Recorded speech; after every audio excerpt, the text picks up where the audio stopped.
warahmatullahi wabarakatuh. Sobat-sobat sejarah, bertemu lagi dengan Yetsun Channel. Channel ini berisikan tentang pembelajaran sejarah. Terima kasih kepada sobat-sobat yang telah like, komen, share, dan subscribe-nya. Sobat-sobat sejarah, kita akan lanjutkan dengan pokok bahasan masih tentang peran Indonesia dalam perdamaian dunia. Kali ini kita akan membahas tentang JIM. Ingat, bukan JIM yang ini. JIM ini adalah Jakarta Informal Meeting, yaitu upaya bangsa Indonesia dalam menjajaki proses perdamaian di salah satu negara, yaitu Kamboja.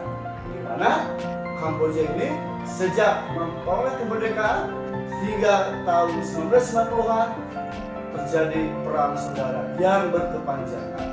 Kita akan bahas apa yang menjadi penyebabnya. Sobat-sobat sejarah, JIM adalah Jakarta Informal Meeting, yaitu upaya yang dilakukan oleh negara-negara yang tergabung dalam ASEAN yang diprakarsai oleh pemerintah Indonesia dalam rangka mengatasi konflik di salah satu negara di kawasan Asia Tenggara, yaitu Kamboja. Di mana sejak tahun 1970 Kamboja dilanda perang saudara. Tentu saja ini akan berakibatkan atau mempengaruhi stabilitas politik dan keamanan di kawasan Asia Tenggara. Konflik di Kamboja tersebut melibatkan faksi-faksi atau kelompok-kelompok yang bersenjata yang ada di Kamboja. Bahkan adanya keterlibatan pihak asing yang menyebabkan sulitnya proses perdamaian di Kamboja. Sobat-sobat sejarah, Kamboja adalah salah satu negara yang merupakan bekas koloni dari Prancis. Kan nanti pada tahun 1953 Prancis memberikan kemerdekaan kepada Kamboja. Yang kata Raja Kamboja yaitu Pangeran Norodom Sihanouk. Dalam perkembangan pemerintahannya ternyata Norodom Sihanouk ini agak dekat dengan negara-negara komunis termasuk Cina dan Uni Soviet. Kan ketika terjadi perang Vietnam, Norodom Sihanouk menyatakan bahwa Kamboja bersikap netral. Tentu saja ini membuat beberapa petinggi di Kamboja kecewa terhadap pemerintahan Norodom Sihanouk. Salah satunya adalah petinggi militer dengan dukungan dari Amerika Serikat, yaitu Jenderal Lono, berhasil menggulingkan atau mengkudeta dari Norodom Sihanouk. Sejak tahun 1970, Kamboja berubah menjadi republik. Berikutnya adalah pada tahun 1975, pemerintahan Lono digulingkan oleh pemimpin Khmer Merah tahun 1975, yaitu Pol Pot, dan mendirikan Republik Demokrasi Kamboja. Salah satu program dari Pol Pot adalah Kamboja The Year Zero. Artinya bahwa Kamboja ingin menjadi negara yang agraris. Tetapi program ini justru menjadi malapetaka bagi rakyat Kamboja.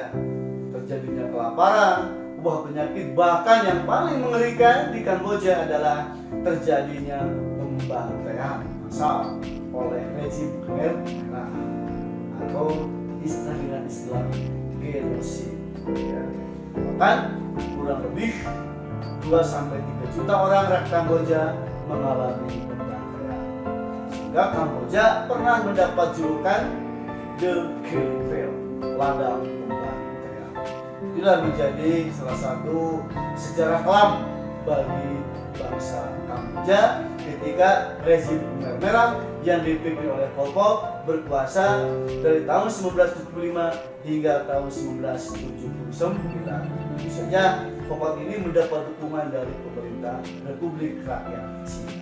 Sobat-sobat sejarah, pada tahun 1979 giliran negara tetangga Kamboja, Vietnam, terlibat konflik dengan pemerintah Khmer Merah. Bahkan dengan alasan menghentikan genosid atau pembayaran massal oleh rejim Khmer Merah, maka 150.000 tentara Vietnam masuk ke Kamboja dan berhasil menggulingkan pemerintahan Khmer Merah. Maka diangkatkan pemimpin Kamboja di bawah kekuasaan Vietnam, yaitu Heng Samrin.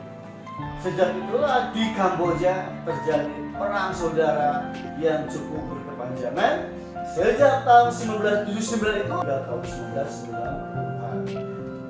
Perang antara faksi atau kelompok bersenjata di Kamboja ya, dengan pemerintahan yang dipimpin atau pemerintahan yang didukung oleh pasukan Vietnam. Tentu saja perang ini akan mengakibatkan atau mengancam stabilitas keamanan politik di kawasan Asia Tenggara.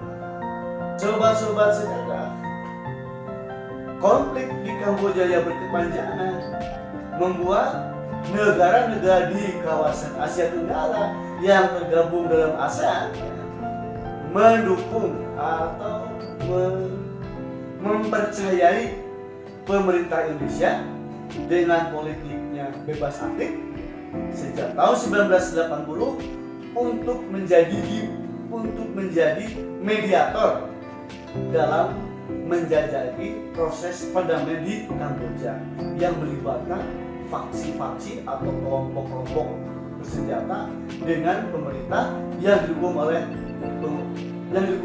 militer Vietnam. Pada waktu itu pemerintah Indonesia dipimpin oleh Menteri Luar Negeri Bapak Mokhtar Kusuma. Beliau dengan intent terus menjajaki kemungkinan adanya proses perdamaian di Kamboja. Pada tahun 1988 akhirnya pemerintah Indonesia di bawah Menteri Luar Negeri Ali Alatas berhasil menyelenggarakan pertemuan antara faksi-faksi yang bertikai di Kamboja. Kita kenal dengan istilah JIM, Jakarta Informal Meeting pertama. Tepatnya tanggal 25 Juli hingga 28 Juli tahun 1988 bertempat di Istana Bogor. Faksi-faksi yang bertikai di Kamboja dengan dihadiri oleh ke-6 negara ASEAN, mereka berunding untuk menyelesaikan konflik berkepanjangan di negaranya. Adapun hasil dari JIM pertama adalah yang pertama, gencatan senjata antara kedua belah pihak. Yang kedua adalah pembentukan pasukan penjaga perdana PBB untuk mengawasi penarikan mundur pasukan Vietnam dari Kamboja. Yang ketiga adalah penggabungan semua kelompok bersenjata di Kamboja ke dalam satu kesatuan. Itulah salah satu keputusan dari JIM, Jakarta Informal Meeting, yang mereka sepakati untuk ditindaklanjuti di pertemuan berikutnya, yaitu JIM kedua. Sobat-sobat saudara, menindaklanjuti JIM pertama, maka pada tanggal 16 sampai dengan 18 Februari tahun 1989 dilakukan atau dilaksanakan Jakarta Informal Meeting kedua. Pada JIM kedua ini ada keikutsertaan salah satu negara besar, yaitu Australia, yang dipimpin oleh Perdana Menteri Gareth Evans, di mana Australia mengusulkan rancangan Cambodia Peace Plan atau rancangan perdamaian Kamboja. Yang pertama, mendorong upaya gencatan senjata antara faksi-faksi yang bertikai di Kamboja, menurunkan pasukan jaga perdamaian PBB di wilayah yang sedang dilanda konflik di Kamboja. Tiga, mendorong pembentukan pemerintah persatuan nasional untuk menjaga kedaulatan Kamboja sampai diselenggarakannya pemilihan umum di Kamboja. Itulah keputusan Jakarta Informal Meeting yang kedua. Sobat-sobat sekalian, dengan diselenggarakannya JIM pertama dan JIM kedua, maka peran Indonesia dalam hal ini diapresiasi oleh masyarakat internasional, masuk oleh Dewan Keamanan Perserikatan Bangsa-Bangsa dengan dibentuknya UNTAC, United Nations Transitional Authority in Cambodia. Artinya PBB membentuk pemerintahan transisi di Kamboja sebelum dilaksanakannya pemilihan umum yang akan menentukan siapa yang berhak memimpin di Kamboja.